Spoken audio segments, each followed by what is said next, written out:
할렐루야.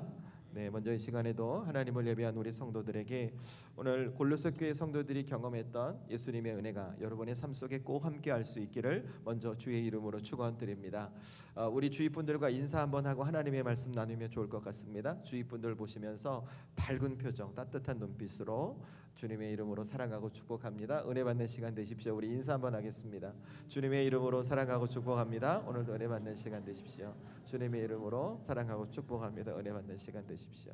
저는 우리 사랑하는 성도들이 하나님 앞에 나와서 예배할 때마다 물론 말씀으로 은혜 받으면 좋겠지만 가장 먼저 지금 옆에 계신 그분의 따뜻한 눈빛과 표정으로 은혜를 받으셨으면 좋겠어요. 저렇게 따뜻한 분이 계실까, 저렇게 다정한 분이 계실까 할 만큼, 왜냐하면 우리 주님이 저에게 여러분에게 주시는 은혜가 그렇거든요. 그래서 항상 우리 성도들은 낯선 분이든 또 한 주 만에 뵈시면 지금 잘하고 계시니까 지금 하시는 것처럼 누군가를 보고 따뜻하게 인사하고 격려하시는 우리 성도들이 될 수 있기를 소망합니다.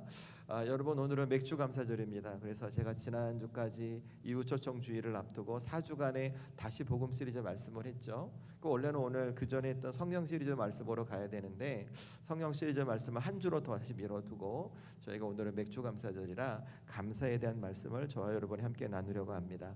여러분, 오늘 함께 읽으신 말씀 골로새서 2장 6절과 7절의 말씀을 중심으로 감사, 예수님 한 번이면 충분합니다 제목의 말씀을 저와 여러분이 나누도록 하겠습니다. 여러분, 사실 오늘이 맥주 감사절이니까 신앙생활을 쭉 해오셨던 성도님들의 입장에서 맥주 감사절 하면 보통 이렇게 생각하실 것 같습니다.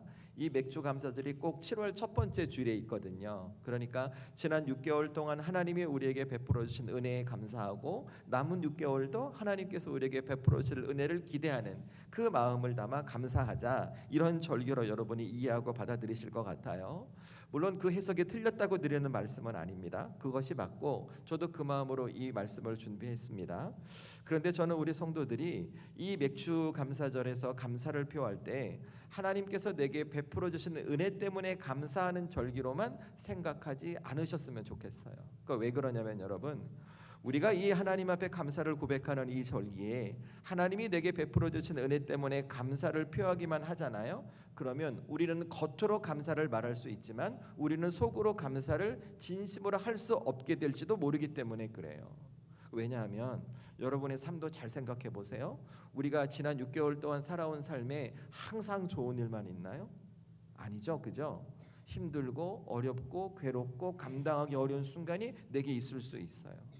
여러분, 어쩌면 우리 지금 예배하고 있는 우리 성도들 중에 이런 마음을 갖고 계시는 분이 계실 수도 있어요. 지금 여러분의 삶이 너무 어려운 거예요. 내가 누구한테 말할 수 없도록 누군가의 관계 속에서 고통받고 있고 경제적인 어려움을 겪고 있고 어떤 건강의 문제로 혹은 자녀의 문제로 내 미래에 대한 두려움의 문제로 너무 괴로운 거예요. 그래서 내가 지난 6개월 동안 하나님 앞에 열심히 기도하고 말씀 듣고 내가 믿음으로 살려고 노력했어요. 그런데 내 삶에 하나님의 응답은커녕 오히려 삶의 어려운 시간들이 계속해서 반복이 되는 거예요. 그러면 여러분, 만약 내가 그렇다면 오늘처럼 이렇게 하나님 앞에 감사를 고백해 하는 이 맥주 감사절에 여러분의 마음과 뜻과 정성과 진심을 다해 하나님을 고백하는 신앙의 태도를 여러분이 가져가실 수 있을까요?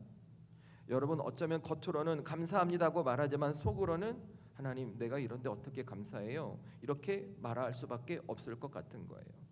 그래서 제가 우리 성도들에게 그 전에 감사에 대한 이야기를 하면서 이런 말씀을 드렸어요. 감사는 결과가 아니라 반응이 아니라 선택이라고요.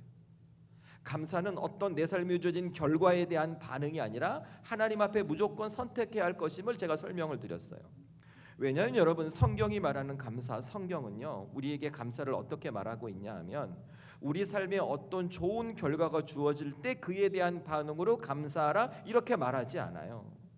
여러분, 하나님께서 성경을 통해 우리에게 말씀하시는 감사는 우리를 구원하신 하나님 때문에 우리가 어떤 상황에서도 감사를 선택해야 함을 말하고 있어요. 그래서 여러분, 성경에 뭐라고 우리에게 말하는가? 범사에 감사하라 이렇게 말해요. 좋을 때, 안 좋을 때, 기쁠 때, 안 기쁠 때 모든 상황 속에서 우리를 구원하신 하나님 때문에 감사해야 된다 이렇게 말하는 것이죠. 그래서 여러분, 성경에 기록된 믿음의 사람들, 특별히 이 신약 성경의 내용을 보면 여러분, 오늘 바울 있잖아요, 그죠? 오늘 말씀의 주인공이 바울이거든요. 사도 바울은 자신의 삶이 광야 같은 순간에서도 하나님 앞에 감사합니다. 그가 감옥에 갇혀 있었음에서도 하나님을 찬송하고 하나님 앞에 감사를 선택하는 믿음의 삶을 살아가게 돼요. 그러니까 어떻게 되냐면 그의 삶의 어려운 현실이 반복이 되지만 그 감사 때문에 그 현실을 뛰어넘는 하나님의 은혜와 능력이 그의 삶에 계속해서 경험이 되는 거예요.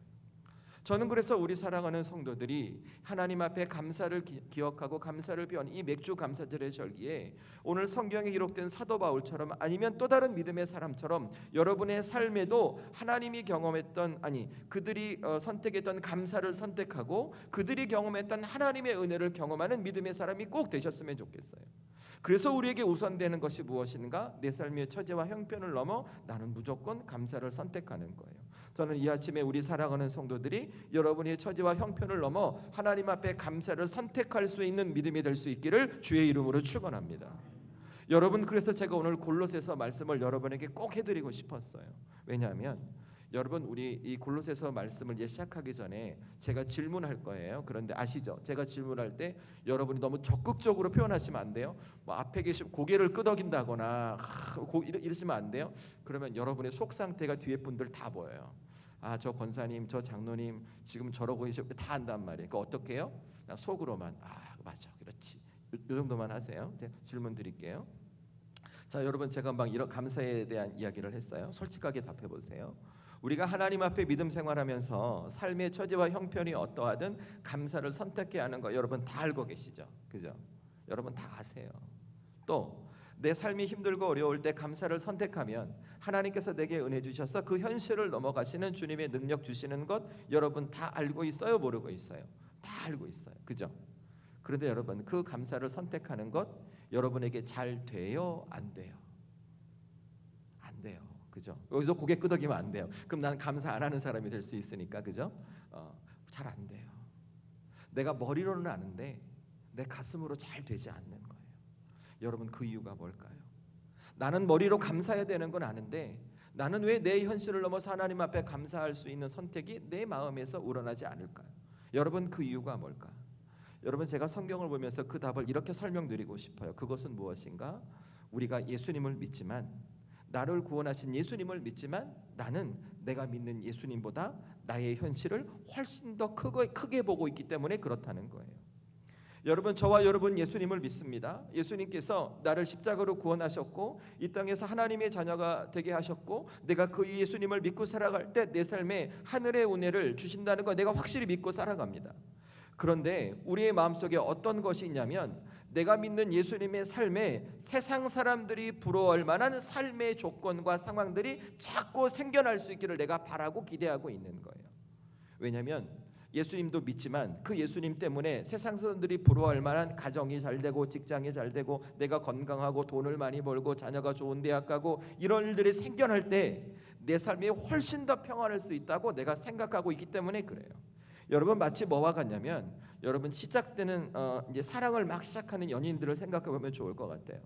여러분, 어떤 두 사람이 남녀가 이렇게 눈에 이렇게 스파크가 튀어서 사랑을 시작했습니다. 그때 생각해 보면 두 사람은 서로의 조건을 보는 게 아니죠. 그냥 상대가 내가 있기 때문에 그 사람 때문에 기쁘고 행복하고 그 사람에서 나의 존재가 새로워져 누군가를 사랑하기 시작하는 겁니다. 그런데 어느 순간 그 연인 중에 한쪽이 그 사람의 존재를 보지 않고 그 사람 때문에 얻게 되는 배경과 조건을 보기 시작한다면 그 사랑이, 그 관계가 잘 이어져 갈 수 있을까요? 그렇지 않을 거예요. 그 조건이 채워지면 그 사람과의 관계가 잘 유지가 됩니다. 하지만 반대로 그 조건이 채워지지 않으면 그 사람과의 관계가 잘 유지가 되지 않고 그 관계는 깨져버리겠죠. 그죠? 여러분, 신앙도 똑같다는 거예요. 신앙도 똑같습니다. 저와 여러분이 예수님을 구주로 영접했습니다. 죄인이었던 나를 예수님 구원해 주셨고 나를 하나님의 자녀로 삼아 주셨습니다. 그래서 우리는 예수님 때문에 기뻐하고 감사하고 있었습니다. 그런데 어느 순간 내가 그 예수님보다 예수님으로 얻게 되는 내 삶의 현실을 자꾸 크게 보기 시작하잖아요. 그러면 우리 삶에 어떤 것이 되는가? 내 삶에 좋은 일이 있으면 감사해요. 내 삶에 좋은 일이 있지 않으면 감사하지 못하는 거예요. 그런데 여러분 생각해 보세요. 저보다 훨씬 인생의 선배들 계신 우리 권사님, 장로님, 집사님들, 우리의 인생 마음먹은 대로 돼요? 내가 예수 믿고 살아가도 항상 좋은 일만 있어요? 아니에요. 세상의 사람들이 보기에 좋지 않은 일도 우리에게 생겨요. 우리 삶에 그런 상황이 생긴다는 말이에요. 그러니까 어떤 결과가 주어지냐면 그런 상황이 내게 주어졌을 때 하나님은 성경을 통해 우리에게 범사에 감사라고 말씀해 주셨는데 범사에 감사라는 말씀은 나랑 상관없는 말씀이 되는 거예요. 내 현실의 처지와 형편에 따라 나는 감사하기도 되고 내 처지와 형편에 따라 나는 감사를 포기하는 사람이 될 수 있다는 겁니다. 여러분 솔직히 우리의 이야기 아니에요? 솔직히 우리 속의 이야기 아니냐고 여러분에게 여쭙는 겁니다. 그러면 그때 여러분 어떻게 해야 될까요? 하나님은 우리에게 범사에 감사하라 말씀하시는데 나는 그렇게 범사에 갈 수 없는 내 처지를 내가 어떻게 해야 그 문제를 극복하고 하나님이 기뻐하시는 감사를 선택하는 믿음의 사람으로 살 수 있을까? 그 답이 어디 있냐면 바로 오늘 골로새서 말씀에 있다는 거예요. 왜냐하면 여러분 사실 오늘 골로새 교회 성도들도 저와 여러분이 겪고 있는 감사에 대한 고민을 겪고 있었어요.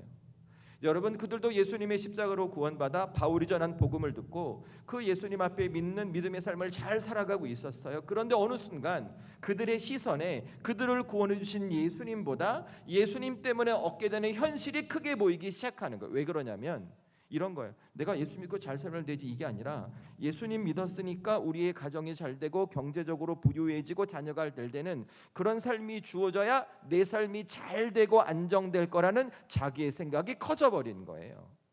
그런데 그 순간 어떤 일이 생기냐면 성경의 표현대로 거짓 교사들이 골로새 교회에 들어와요. 그리고 기존의 성도들을 계속 흔드는 거예요. 얘들아 예수 믿는 거 꼭 안 돼. 예수 믿었기 때문에 너희가 잘 돼야 돼. 그래서 뭐 해야 되는 줄 알아? 너희가 천사를 숭배해야 돼. 너희가 금욕적인 생활을 해야 돼. 너희가 그 율법의 전통을 지켜가야 돼. 다른 것들이 너희에게 들어와서 너희의 삶이 더 풍성하게 만들어 너희가 잘 되는 거야. 이렇게 유혹을 하는 거예요. 우리 시대로 말하잖아요. 자꾸 그들의 신앙을 기복신앙으로 만들어가요. 그들의 신앙을 쇠속화시켜가는 거예요. 우리 표현 그대로라면 지금 우리가 믿는 교회 공동체가 자꾸 우리 세상에서 받는 육신의 복만을 얘기하는 거예요. 그리고 우리의 신앙이 어떤 곳으로 가는가? 자꾸 세상의 것을 받아들이는 세속화의 모습으로 가게 되는 거예요. 그러니까 그들의 삶이 어떻게 되는가? 하나님 앞에 감사가 선택이 아니라 결과로 바뀌어버리는 거예요.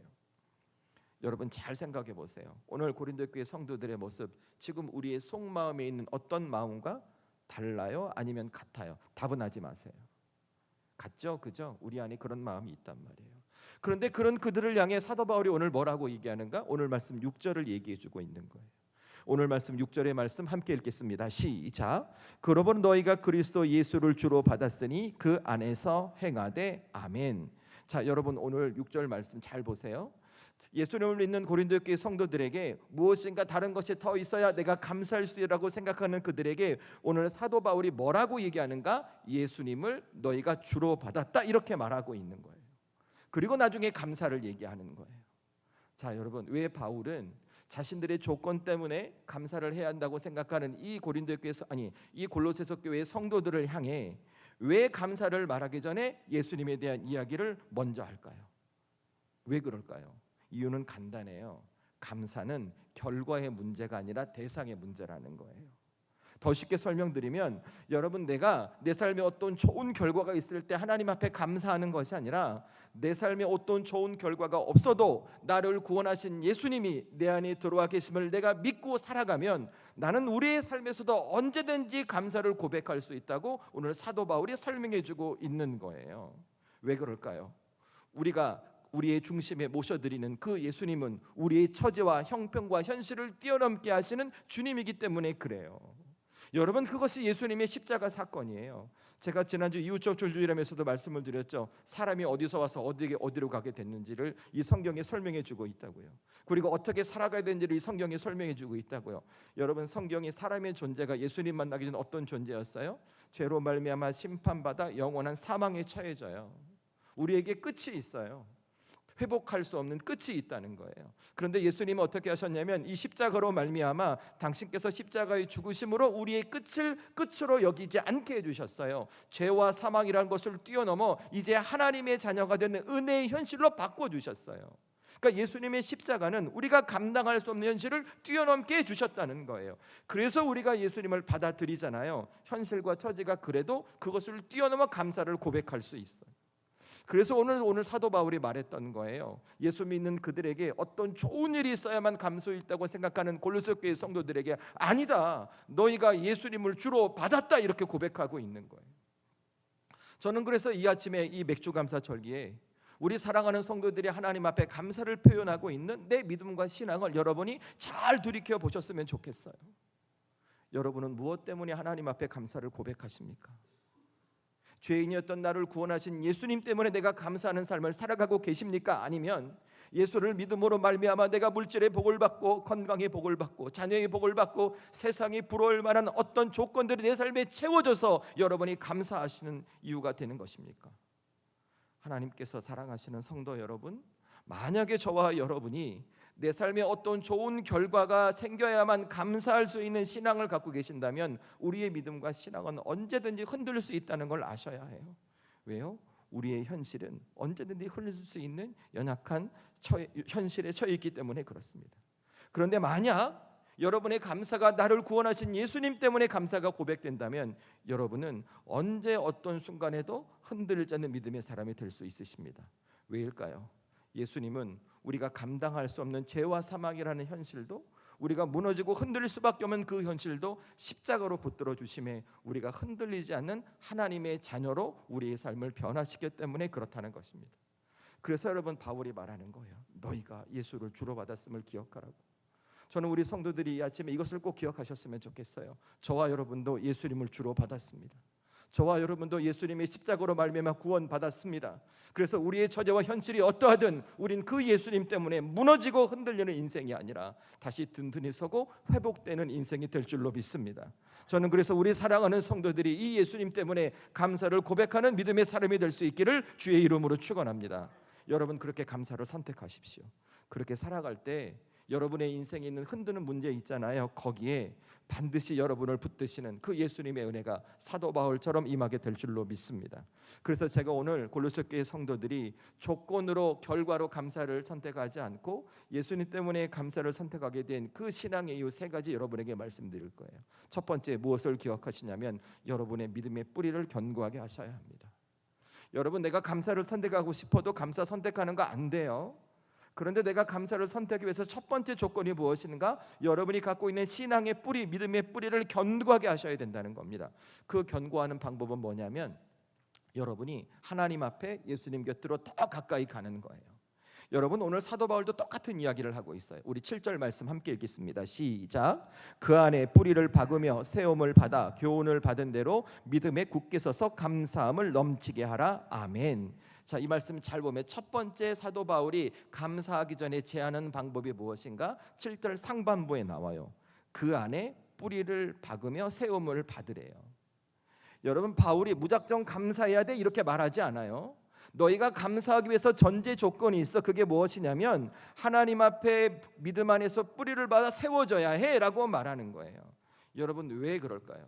왜 믿음의 뿌리를 그 안에 예수님 안에 박아야 된다고 말하고 할까요? 이유는 간단해요. 그들의 신앙의 뿌리가 예수님께 닿아 있을 때 그들의 삶이 그들을 흔들어도 예수님께 닿아 있는 신앙의 뿌리로 말미암아 그들의 삶이 흔들리지 않기 때문에 그래요. 말 이해되세요? 이해되시죠? 이해되셔야 되는데 여러분, 이것은 어떻게 이해하시면 좋냐면 사막 한가운데 심겨져 있는 나무를 생각하시면 돼요. 제가 이게 GPT에 찾아봤어요. 저도 이제 가끔 쓰거든요. 사막 한가운데 죽지 않는 나무가 있는데 그 나무의 뿌리는 어디에 닿아 있을까 했더니 뭐 이렇게 영어로 굉장히 긴 게 나와요. 근데 핵심이 뭐냐면 그 사막 한가운데 땅 속에 박혀 있는 나무 뿌리가 여러분 몇 메타나 될 것 같아요? 제가 그거 깜짝 놀랐어요. 최소 50m, 길게는 80m의 땅 속에 박혀 있대요. 나무의 뿌리가. 왜 그럴까? 그렇게 계속해서 물을 찾아서 그 물에 닿아 있는 거예요.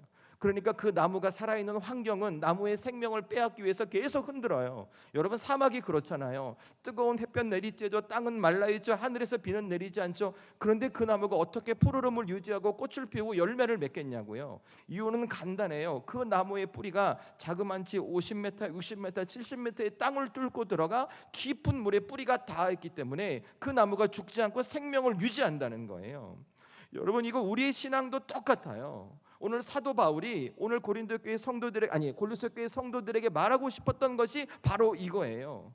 그들의 마음속에 내가 예수 믿지만 예수 믿기 때문에 내 삶에 무엇인가 더 있어야 감사할 수 있다고 생각하고 있었어요. 그런데 그들에게 너희의 현실이 그렇게 되면 흔들리지 않을 거야 라고 말하지 않아요.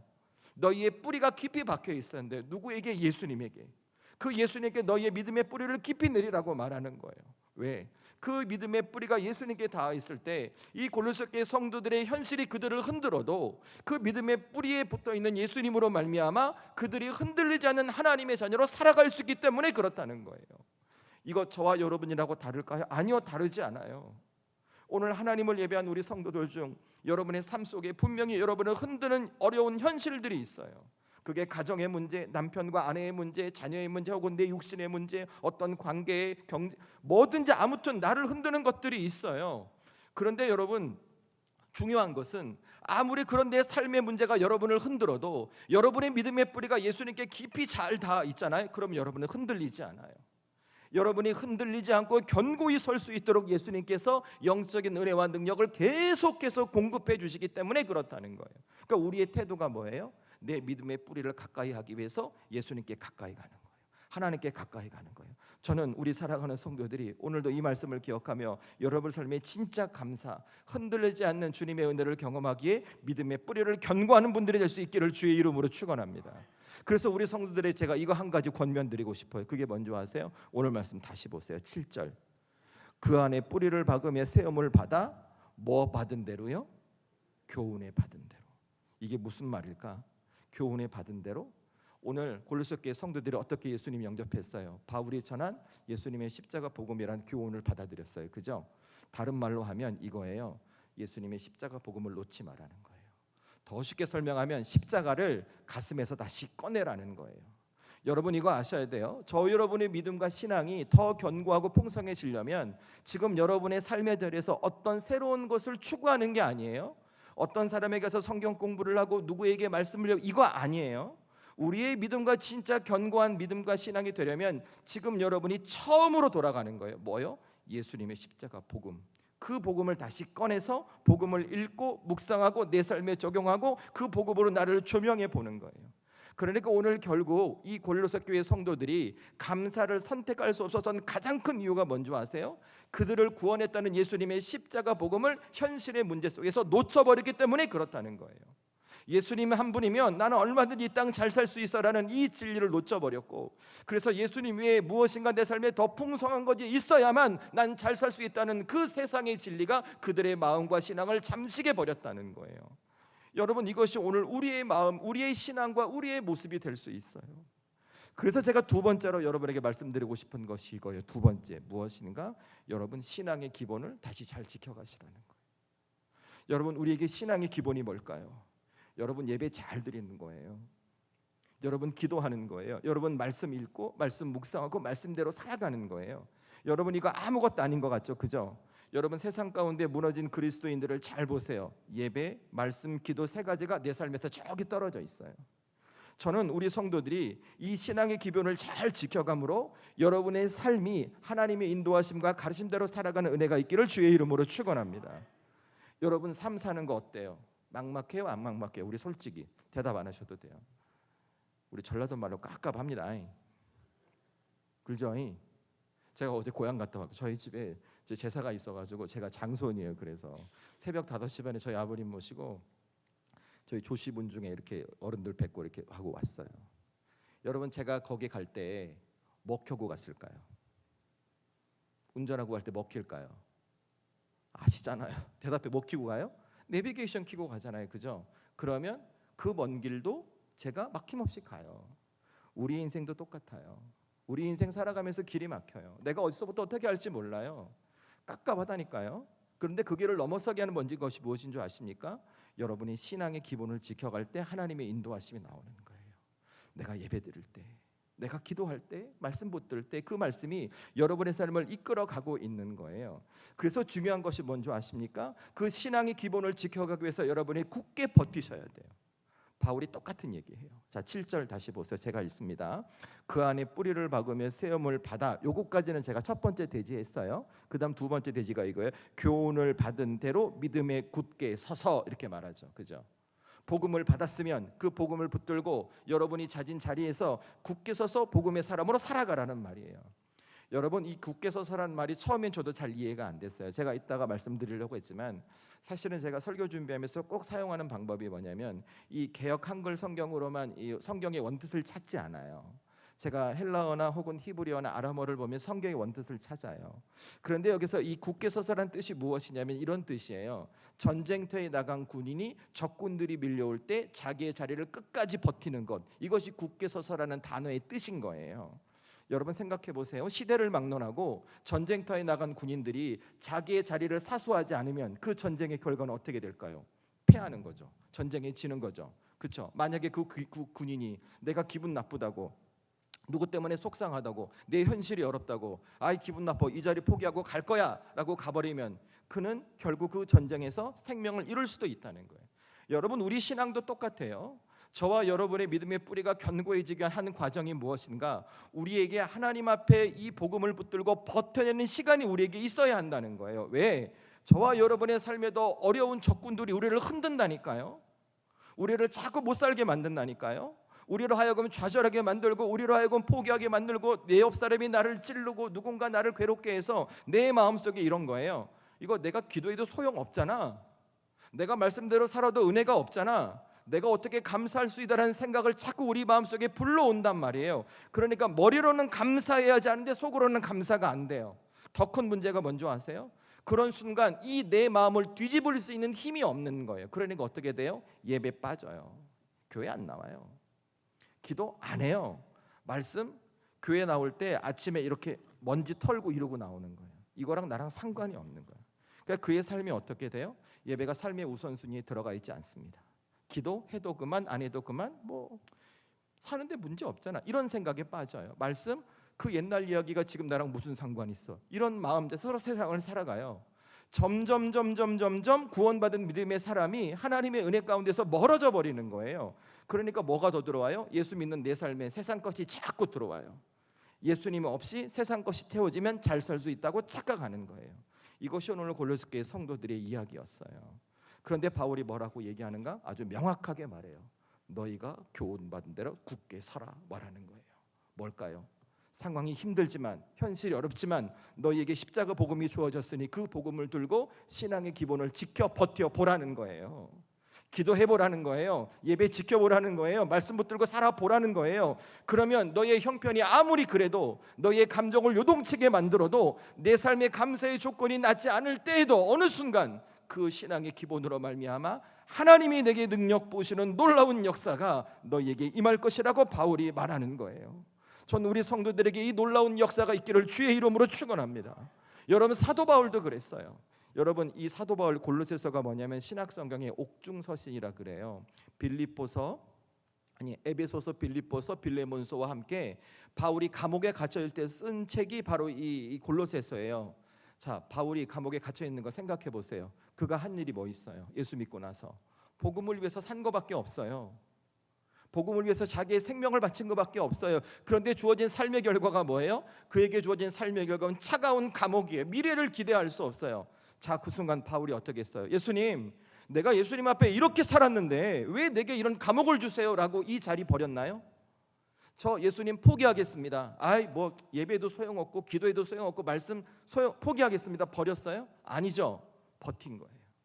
나를 구원해 주신 예수님 때문에 내 처지와 현실이 그렇지만 끝까지 그 신앙의 기본을 갖고 그 자리에서 버텨내기 시작하는 거예요. 그러니까 어떻게 하나님이 그를 쓰세요. 예수님이 쓰시는 거예요. 그래서 이 옥중서신 골로새서를 기록하게 만드는 거예요. 여러분, 이거 저와 여러분도 다르지 않아요. 여러분, 우리의 삶에 어떤 현실이 주어진다 할지라도 저는 우리 살아가는 성도들이 이 신앙의 기본을 지켜가셨으면 좋겠어요. 여러분, 한번 버텨보십시다. 내 삶이 아무리 힘들고 어려워도 우리 하나님 앞에 예배 드리고 말씀 듣고 믿음 안에서 살아보려고 발버둥쳐 보십시다. 그리고 하나님 우리에게 어떻게 은혜 주시는가 한번 보십시다. 그래야 우리에게 누구에게 말할 거 아니에요. 여러분, 내가 고기를 먹어야 고기를 이야기하지, 내가 생선회를 먹어야 생선회를 얘기하죠. 은혜를 먹어야 은혜를 말할 수 있죠. 그럼 어떻게 해요? 은혜 받는 자리로 가야죠. 그것이 바로 예배의 자리요, 기도의 자리고 말씀의 자리라는 것입니다. 저는 그래서 우리 사랑하는 성도들이 정말 여러분의 삶에 어떤 처지와 환경과 조건이 일할지라도 감사를 선택하는 믿음의 사람이 되기 위해서 신앙의 기본을 지켜가며 믿음으로 버텨내는 주님의 사람이 될 수 있기를 주의 이름으로 축원합니다. 그래서 마지막 세 번째로 이거 기억하세요. 그게 무엇이냐면 여러분의 삶에 넘쳐날 하나님의 감사를 기대하시라는 거예요. 전 우리 성도들이 여러분의 삶에 하나님께서 부으실 감사를 기대하셨으면 좋겠어요. 그러니까 이거예요. 와, 하나님이 내게 어떤 은혜를 주실까? 이 상황 속에서 어떻게 내 삶을 풀어가실까? 막 기대하는 모습으로 여러분의 신앙을 지켜가셨으면 좋겠어요. 제가 왜 그러냐면 오늘 바울의 마지막 권면 때문에 그래요. 우리 7절 다시 한번 읽겠습니다. 시작. 그 안에 뿌리를 박으며 세움을 받아 교훈을 받은 대로 믿음에 굳게 서서 감사함을 넘치게 하라. 아멘. 제가 오늘 설교 7절 한 구절로 하고 있거든요. 첫 번째가 뭐였냐면 그 안에 뿌리를 박으며 세움을 받아. 이것이 첫 번째 대지였어요. 그 다음 두 번째 대지가 교훈을 받은 대로 믿음에 굳게 서서. 이게 두 번째예요. 그럼 세 번째 바울이 마지막으로 뭐라고 권면해요? 감사함을 넘치게 하라라고 말하죠. 그죠? 자, 여러분, 이 감사함, 이 말씀 딱 듣고 그래, 오늘 바울이, 아니 예수님께서 바울을 통해 감사를 넘치게 하라고 하셨으니까 내가 감사를 넘치게 해야지라고 마음먹고 감사를 넘치게 하려고 하면 여러분의 삶에 감사가 넘쳐요? 내 입술이 하나님 감사합니다, 너무 고맙습니다, 이게 막 나와요, 여러분? 그거 안 되잖아요, 솔직히. 우리 솔직히 우리끼리 얘기합시다. 솔직히 안 되잖아요. 마치 되시는 것처럼 이렇게 안 되잖아요. 우리 제가 보니까 안 되더라고요. 어쩌면 이 말씀이 우리 성도들에게 이렇게 들릴지도 몰라요. 오늘 바울이 말하는 감사함을 넘치게 하는 이 말은 내가 억지로 내 삶의 조건에서 감사의 이유와 조건을 찾아 막 쥐어 짜내고 이렇게 하라는 이야기구나라고 이 감사의 뜻이 이렇게 들릴 수도 있다는 거예요. 자, 결론부터 말씀드리면 아니에요. 그렇지 않습니다. 사실은 저도 처음에 그렇게 봤어요. 근데 도통 이해가 안 되는 거예요. 안 되는 걸 왜 하라고 하지? 안 되는 걸 하면 하게 하시는 건가? 이런 고민하다가 또 다시 원어를 봤죠. 그런데 그 해석과 뜻이 다른 거예요. 어떤 것이냐면 여기서 감사함을 넘치게 하라는 것은 이런 의미예요. 안에서부터 솟구쳐 올라오르는 자연스러운 현상의 단어가 이 감사함을 넘치게 하라는 뜻이에요. 그러니까 이게 쉽게 설명드리면 이거예요. 감사는 내가 노력해서 만들어내는 것이 아니란 겁니다. 그러면 감사는 어떻게 만들어지는가? 내 삶에 당장 힘들고 어렵고 괴로워요. 하지만 내가 예수님 앞에 나를 구원해 주신 그 주님 앞에 신앙의 기본, 예배의 자리, 말씀의 자리, 기도의 자리를 지켜가며 예수님 곁에 머물 때 어느 순간 예수님께서 내 마음과 심령에 하늘의 은혜를 부으사 나도 모르게 내 입술에서 감사가 고박되는 놀라운 축복이 우리에게 주어질 자라는 거예요. 여러분, 그 얘기를 하고 있는 거예요. 자, 여러분, 제가 앞서서 이런 얘기 말씀드렸죠. 우리 사막 한 군데 심겨 있는 나무 얘기해드렸죠. 여러분, 사막 한 군데 심겨 있는 나무가 내가 올해 열매를 몇 개 맺어야지, 다음 달에 잎이 피우고 그 다음 달에 꽃을 피우고 열매 맺지, 이렇게 생각하고 막 자기를 쥐어짜내서 열매를 맺나요? 그렇게 맺나요? 아니죠. 나무는 그냥 뿌리에만 그 생명의 물에 닿아 있어요. 그러면 그 물이 계속해서 나무에게 공급하는 거죠. 공급하니까 때가 되면 잎이 나고 때가 되면 꽃이 피고 때가 되면 열매가 맺히는 거예요. 여러분, 우리의 신앙도 똑같은 거예요. 저와 여러분의 삶 속에서 무엇을 내가 억지로 하나님 앞에 감사의 여기니까 감사를 쥐어 짜는 게 아니에요. 내가 신앙의 기본을 지켜갔기에, 하나님 앞에 말씀 붙들고 기도하고 예배하며 살아갔기에 하나님께서 그 예수님 앞에 머무른 나에게 하나님께서 부으실 은혜를 기대하는 믿음으로 여러분이 살아갔으면 되는 거예요. 그러면 우리 삶의 어느 순간 내가 말하지 않고 내가 기대하지 못했던 하나님의 감사가 여러분의 입술에 고백되는 거예요. 아, 내 삶이 이렇지만 하나님이 이러시려고 내 삶을 붙드셨구나. 우리의 가정의 현실이 있지만 하나님이 이런 은혜 주시려고 내 인생을 이끄셨구나 라고 여러분이 고백할 수 있는 하나님의 은혜가 여러분에게 주어진다는 거예요. 그래서 오늘 말씀을 통해 여러분이 기억할 건 이거예요. 감사는 내가 만들어내는 게 아니에요. 하나님께서 내게 감사하실 것을 기대하며 다시 신앙의 본분, 신앙의 기본을 다하는 것입니다. 저는 우리 사랑하는 성도들에게 이 믿음의 기대가 있기를 주의 이름으로 축원드립니다. 그래서 노력하는 거예요. 여러분이 버티셔야 돼요. 버티시고 견디셔야 돼요. 그러면 그것을 넘어서고, 그리고 그걸 넘어설 뿐만이 아니라 다시 여러분의 삶에 하나님이 부으시는 놀라운 은혜, 예수님의 능력이 여러분에게 임하게 될 줄로 믿습니다. 그래서 이 아침에, 이 맥주 감사절 아침에 여러분이 감사하며 꼭 기억해야 될 것은 여러분의 눈을 씻고 내 삶의 감사의 조건이 뭐 이거 찾는 거 아니에요. 억지로 내가 감사의 감정을 만들어내는 게 아니에요. 내가 감사의 조건을 찾지 못해서 나를 찌르고 어이구 내 스스로 이렇게 하는 거 아니에요. 뭔지 아세요? 그저 묵묵히 여러분이 다시 예수님을 붙드는 거예요. 그리고 그 예수님께서 나를 구원하셨음을 깨닫고 그 구원의 감사를 가슴에 담아 다시 여러분의 신앙의 기본에 돌아가 믿음의 삶을 살아가시는 거예요. 예배 잘 드리고 틈날 때 기도하고 말씀 읽고 그 말씀으로 살아가는 신앙의 삶을 살아가는 것이죠. 그럴 때 우리 주님 주시는 은혜가 무엇일까?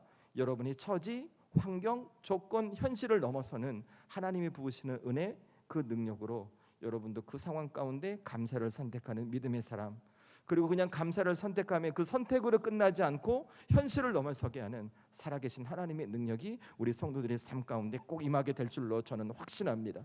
이 주님의 은혜와 능력이 우리 성도들에게 임할 수 있기를 주의 이름으로 축원합니다. 말씀을 마무리하겠습니다. 여러분, 다시 여러분에게 질문 드리고 싶습니다. 오늘 이 말씀을 듣고 난 이후에 여러분 하나님 앞에 감사의 이유가 무엇입니까? 여전히 여러분에게 하나님 앞에 감사의 이유는 여러분에게 주어진 삶의 조건 때문입니까? 아니면 이제 이 말씀의 근거에서 나를 구원하신 예수님 때문입니까? 저는 바라길 우리 사랑하는 성도들이 예수님 때문에 감사하는 믿음의 사람들이 되셨으면 좋겠습니다. 그래서 오늘 말씀을 기억하면 이거 놓치지 마세요. 여러분에게 그 믿음의 뿔이 있죠? 하나님 예수님께 더 가까이 가세요. 받은 교훈, 복음을 붙들고 신앙의 교훈을 지켜가십시오. 그리고 하나님께서 내 삶에 넘쳐나게 하실 그 감사를 기대하는 은혜의 삶을 살아가 보십시오. 그럴 때 오늘 사도 바울이 경험했고 골로새 교회 성도들이 경험했던 그 예수님의 은혜는 이들만의 이야기가 아니라 저와 여러분의 이야기, 우리를 향한 하나님의 놀라운 축복의 역사로 이루어질 것입니다. 이 주님의 은혜가 우리 성도들에게 임할 수 있기를 주의 이름으로 축원합니다. 우리 시간 잠시 기도하는 시간을 가지면 좋을 것 같습니다. 하나님, 저 감사하는 믿음의 사람이 되고 싶습니다. 하나님, 제 삶의 결과 때문에 감사하는 것이 아니라 저를 구하는 예수님 때문에 감사하는 믿음의 사람이 되고 싶습니다. 주여, 저를 붙들어 주시고 저와 함께하여 주옵소서. 우리 기도하십시다.